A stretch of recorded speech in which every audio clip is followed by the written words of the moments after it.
Welcome to Something to Talk About from the Bainbridge Island Senior Community Center.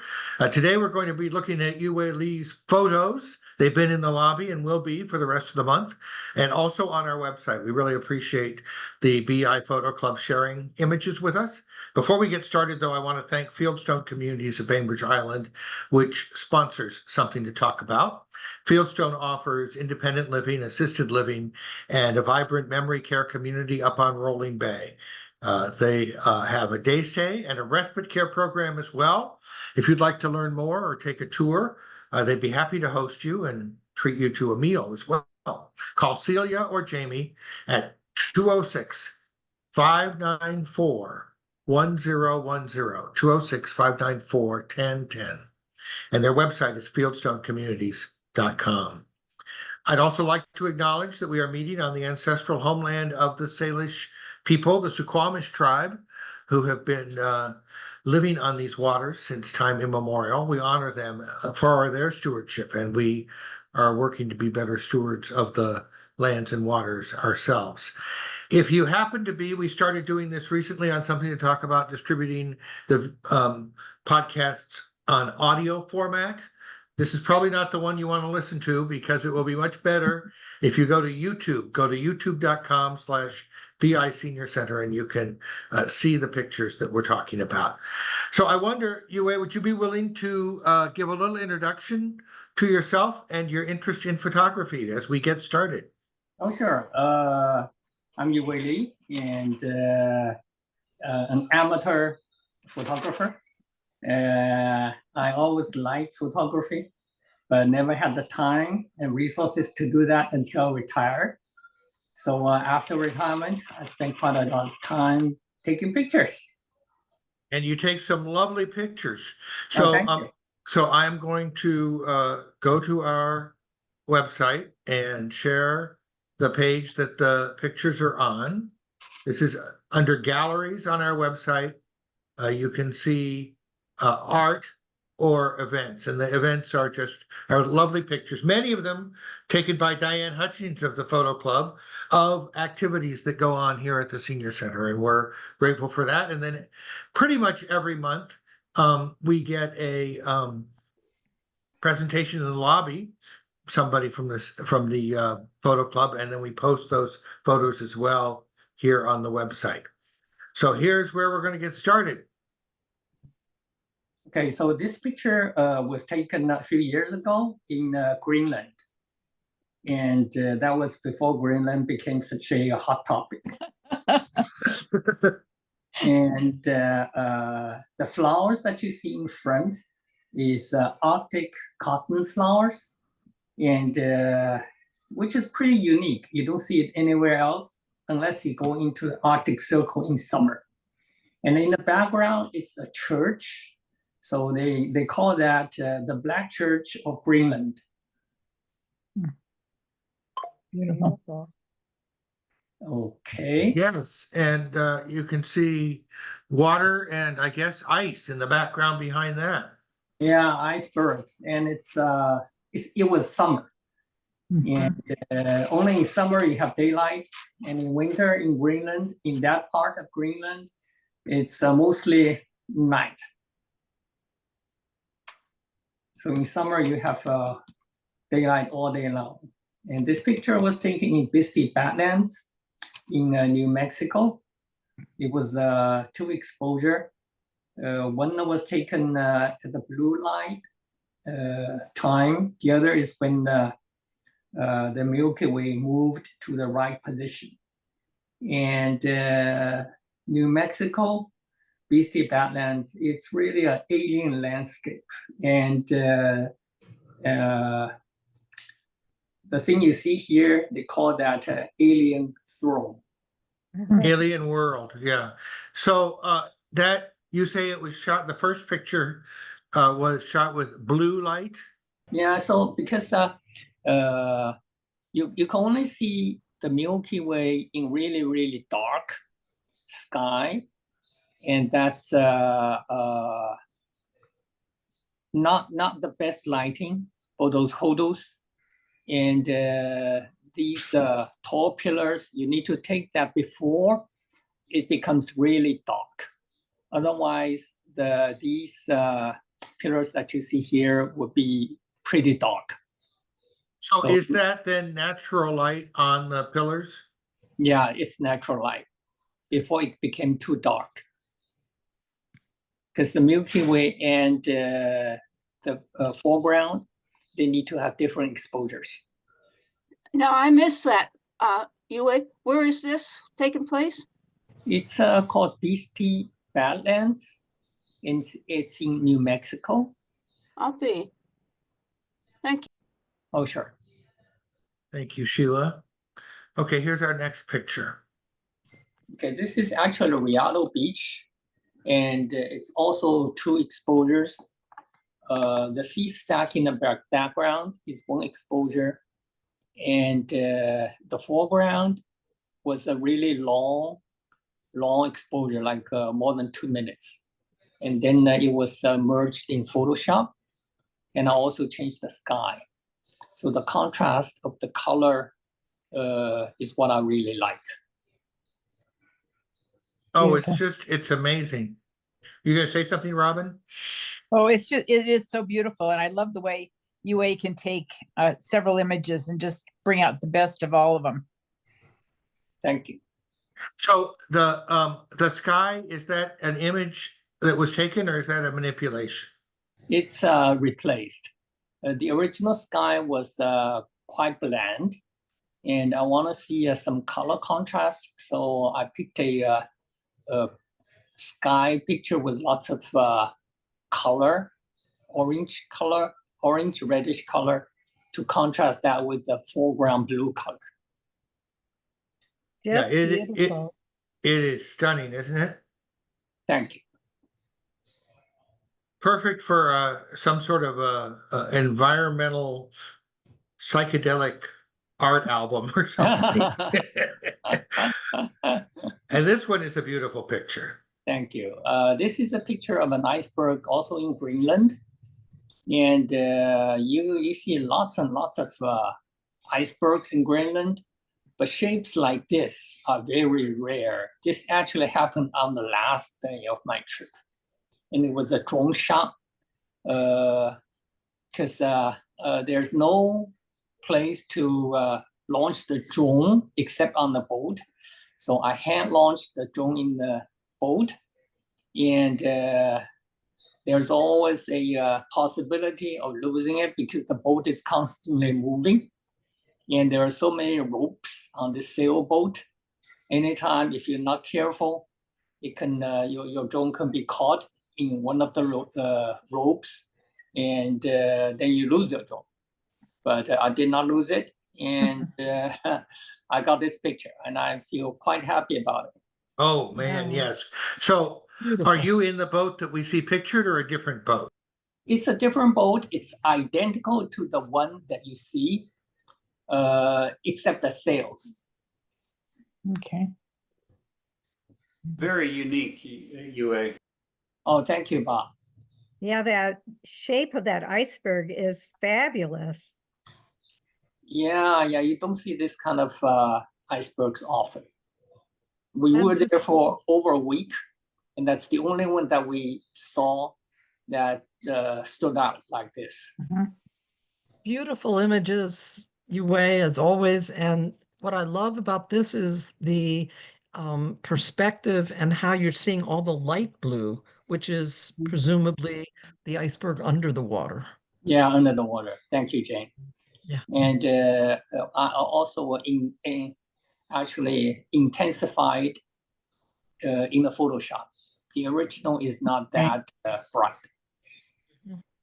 It makes me wonder how long this iceberg has, in terms of, when is it going to break apart? It looks like it's going to melt at some point, and collapse.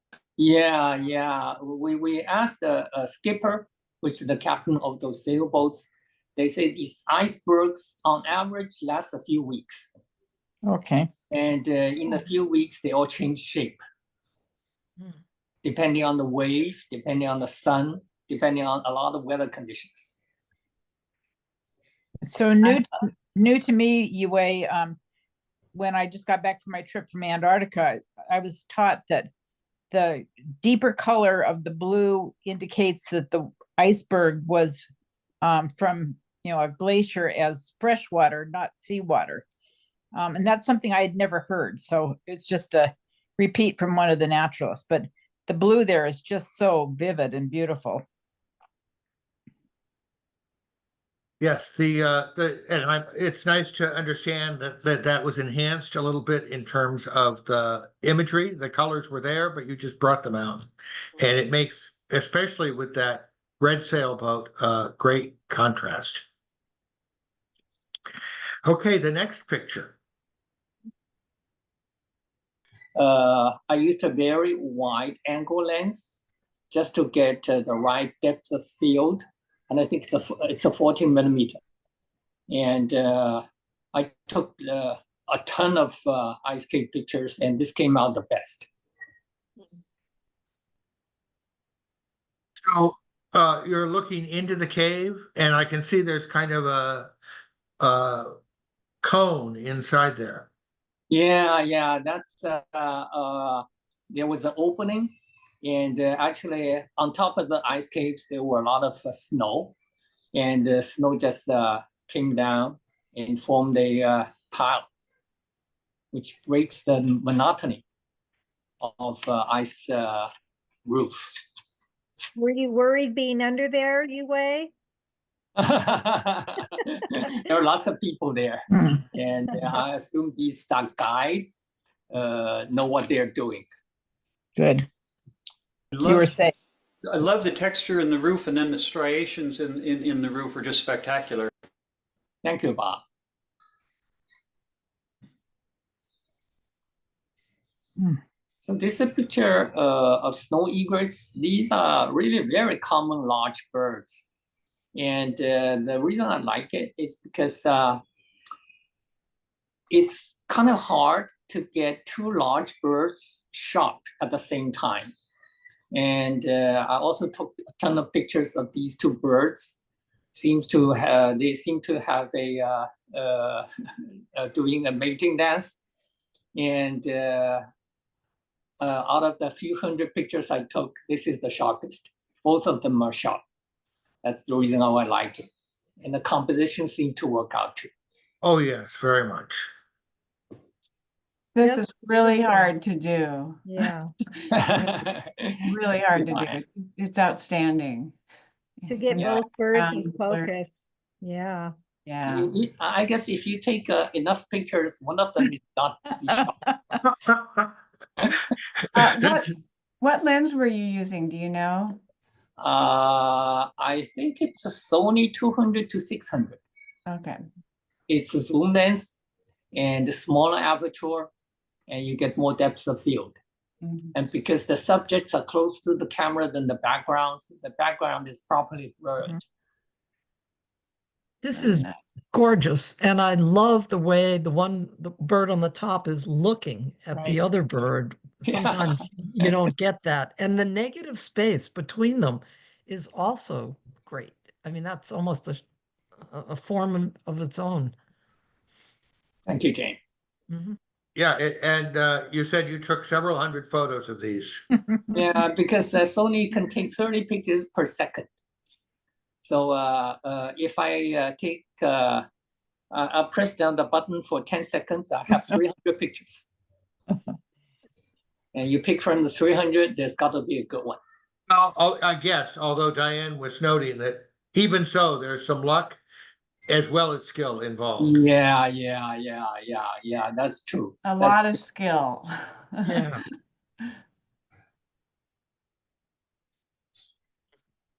So this is from Florida in a rookery. It's actually in the alligator farm.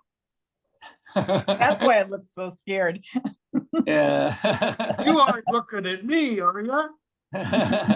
So I like this because of the drama. Mhm. Actually, this is a huge crop. The birds were really far away, and I tried to crop it and still make the composition work. I tried to enlarge it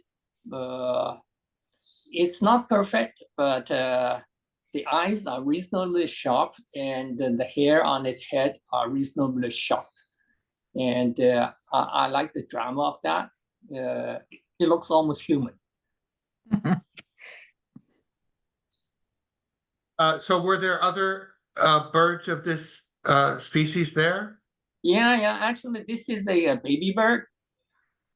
It's a baby bird, and it was in the nest with its parents.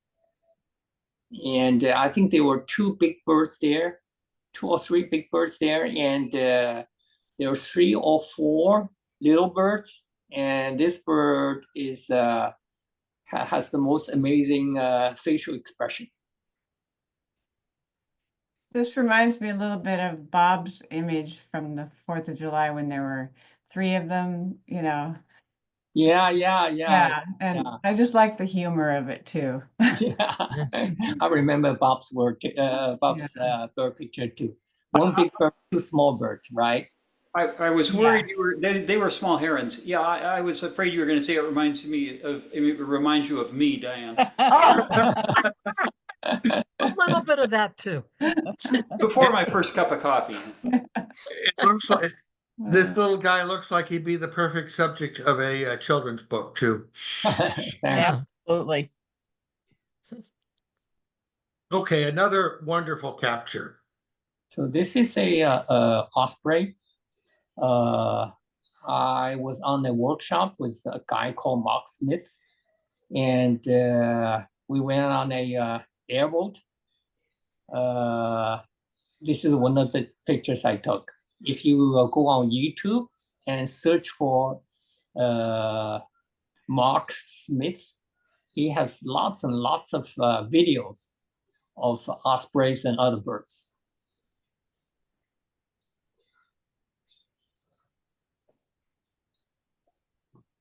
And it looks like what, lunch is captured there? It's pretty early in the morning. It's pretty early in the morning. It's his breakfast. Lunchtime, you don't really see birds. They're most active during the dawn and dusk time of the day. That's a really great capture. That is beautiful. Really, Wonderful. yeah. So this is a flamenco dancer in Seville, Spain. This is the first time I ever saw flamenco dance, and since Seville is the birthplace of flamenco, I took my camera, although it was a crappy lens. However, the picture turns out to be okay.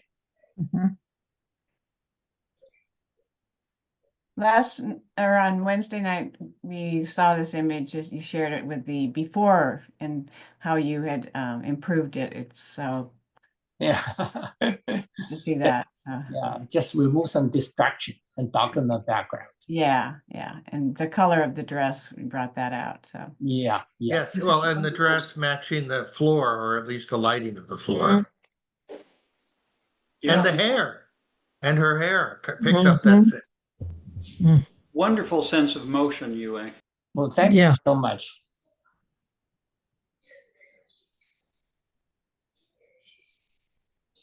This is a picture I took in a wild bird reserve in Shanghai. Usually I do not take pictures of birds flying away from me, but for peacocks, it's different. Yeah. If you see peacocks flying toward you, it's just an ugly turkey. When it flies away from you, you see all the plumage. Beautiful. Wow. Special peacock rules apply. Yeah. I've never seen a picture like this. This is wonderful. Yeah, I will say this is when I've seen people looking at the pictures in the lobby, this is one that they stop and look at for quite a while. Yeah. Good.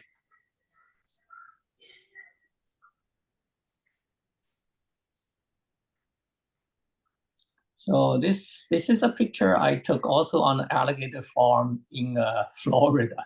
You see so many nesting birds.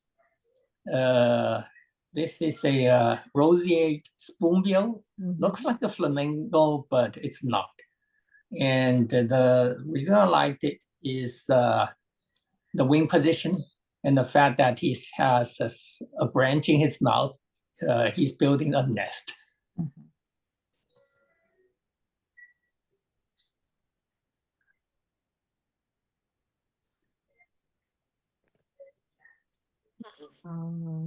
This is Patagonia. The mountains are real. The water is real. The pebbles are not. The pebbles are generated with AI.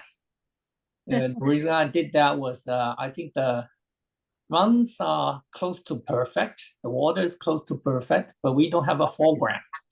So I just made up something and put it in there. You're so creative. Thank you, Sue. I love that. Have you played around much with AI as opposed to blending pictures? AI, I kind of like it, although it's a different ballgame. I like it and don't like it because if you really are good with AI, you can basically get rid of your camera. And the camera is my toy, and I want to keep my toy. So did you work to match we have the pink in the clouds, and it's in the mountains, which is as you said, an actual picture, and then it's picked up also in some of the AI pebbles. Did you have to manipulate that color in a way? I just generate lots of versions of color pebbles, and I just pick one that I like, then I blend it into the picture. I wonder, those of you who are also in the photo club, have you talked at all in your meetings about AI yet, or is this sort of?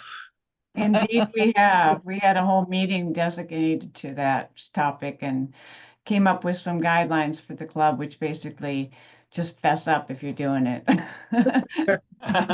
Okay, well, you're okay then, Yuwei. Fessed up. He was an integral part of that discussion too. Yeah. I think the wording is Bob and Diane's, and I think they are really cleverly worded. Yes, great job. Diane did the heavy lifting on that, Yuwei. Okay. Ideas are generated by all of you. Thank you. Okay, so this is guanaco. Guanaco is really a kind of llama. In the background is also the Chilean Patagonia. And this, you captured another quizzical experience or expression on a critter. Yeah. He's looking at you as if these are all kind of like a human quality. When I see those kind of pictures, I just wonder what's the difference between a human and an animal. It's sometimes not a lot. Not a lot. How close were you, Yuwei, when you took this? It was like maybe 15 yards, pretty close. The depth is really nice. Yeah, Thank you. great. Yeah. And the color composition is magical. Yeah. Thanks.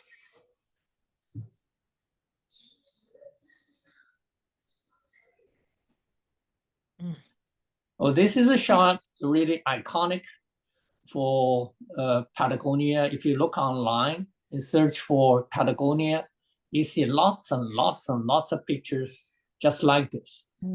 And they're all slightly different, but the composition seems to be stuck that way.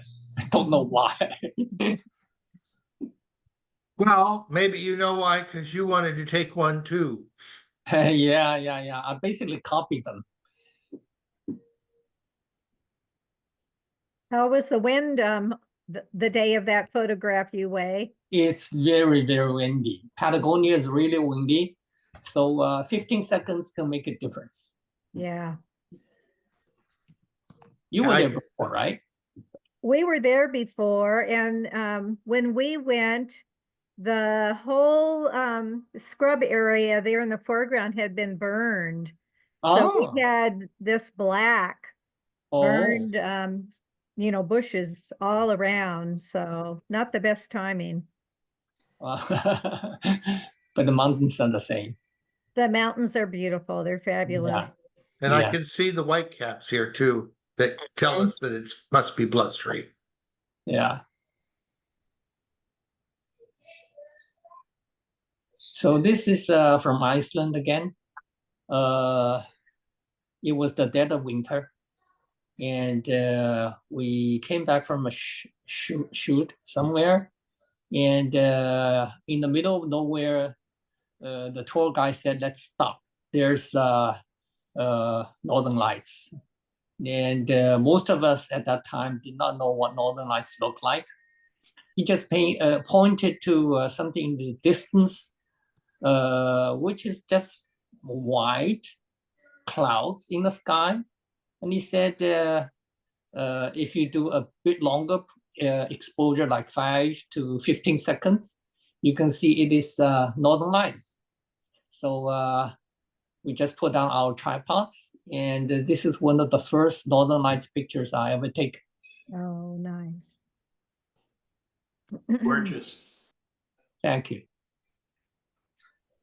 And thank you guys for helping me make up my mind which Northern Lights picture to choose. Well, you had so many super ones to choose from, it was very difficult. It's very kind of you, Dorothy. Beautiful. Yes, and that aspect of learning that taking the picture shows us more about the lights is something that we all learned about, recently in the past several months here on Bainbridge when we started to be able to enjoy catching them. And yes, you'd go out and look, and it would look like, mostly just white clouds. Yeah. And then you'd get out your iPhone and say, what does it really look like? Or whatever. This is a picture from Plitvice in Croatia. And it was raining. I took lots of pictures. This turned out to be a better one. Now I look at it, I think I need to move my camera a bit to the left so the waterfalls can look more balanced, more symmetrical. But it's an okay picture. Way I more think it, okay. yeah, I think it's great. And I don't know that the symmetry, you also got the sort of asymmetry of the branch going across. And it's cool how the water seems to be just pouring out of the vegetation. Yeah, it's pretty unique. Plitvice is a really beautiful national park, lots of waterfalls. And the color of the water, oh my gosh, it's really nice. So I think that is our last picture Oh, that you shared. Good. Thank you very much. Thank you, Ree. And thank you for everyone who's on the call. Yes. Thank you for sharing, Yuwei. yes. I love thank your you, images. Ray. Yeah. Yeah. Good to Really see you. Very And- inspiring. Beautiful, beautiful photos. Thank you, Really. Jack.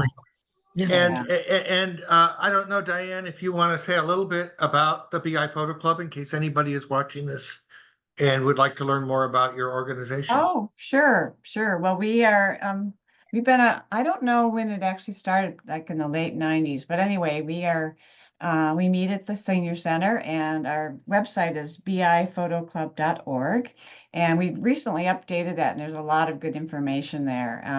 But people can come as guests. We welcome that. We meet the second Wednesday of every month from 7 to 9 in Huney Hall at the senior center. And our membership, we have probably 40 to 45 people. I'm not sure, it kind of varies year to year, but about 30 of those people are pretty involved, and we have a board, and then we work on education, and it's a lot of fun. I joined it 9 years ago, and here I am the president. So There you go. And as Yuwei said, if you are retired or thinking about getting close to retirement, this is a great avocation. yeah, actually, probably maybe not all of our members, but most of them are retired, and many of them are returning to photography after a long break from it. So it's a Great. great. And so if you're watching this later, there's a link to biphoto.org in the description. And I also will put a link, Yuwei, to Mark Smith's video on YouTube in case people want to look at that as well. Thank you all. I really appreciate it. I always look forward to this get together every month. Thank you, Reed, for Thanks, Reed. giving us this opportunity. It's a And mutual we pleasure. love you. Your Yes. images are just outstanding. So Yes. thank So much. Yes.